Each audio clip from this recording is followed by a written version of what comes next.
જય માતાજી। આજે હું તમને એક એવી વાત કહેવા જઈ રહ્યો છું જે સાંભળ્યા પછી તમારા રોમ રોમ ઊભા થઈ જશે। આ છે યુવા ક્ષત્રિય સેના અને તેના પ્રમુખ શ્રી અભિજીતસિંહ બારડ, એક એવા યુવા નેતા જેમણે માત્ર વિચાર નહીં, સમાજ માટે સંકલ્પ લઈ લીધો છે। કારણ કે આજે આપણો ક્ષત્રિય સમાજ શાખાઓમાં વહેંચાયો છે। ક્યાંક બારડ, ક્યાંક સોલંકી, ક્યાંક ઝાલા, ક્યાંક ડાભી, ક્યાંક રાઠોડ, ક્યાંક ચૌહાણ, પણ લોહી તો એક જ છે ને।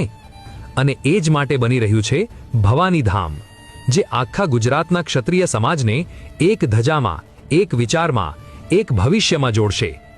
અંદાજે 100 વીઘામાં 51 શક્તિપીઠની જ્યોત સાથે, 100 કરોડ સુધીના સંકલ્પ સાથે અને લક્ષ્ય 2027 ભૂમિપૂજન। પણ ભવાની ધામ ફક્ત મંદિર નથી, આ તો સમાજના બાળકો માટે શિક્ષણનો કિલ્લો છે। હોસ્ટેલ, લાઇબ્રેરી, યુપીએસસી જીપીએસસી તૈયારી, 5000 વિદ્યાર્થીઓનું ભવિષ્ય અને એક નવી પેઢીનું નિર્માણ। આજે સમય આવ્યો છે ભેદભાવ છોડવાનો, એકતા વધારવાનો, કારણ કે ભવાની ધામ ઠાકોર સમાજના ભવિષ્યનું પાવર હાઉસ બનવાનું છે। જો તમારું લોહી પણ ક્ષત્રિય છે તો આ સંકલ્પને આગળ લઈ જાઓ, રીલ શેર કરો અને લખો, જય ભવાની ધામ।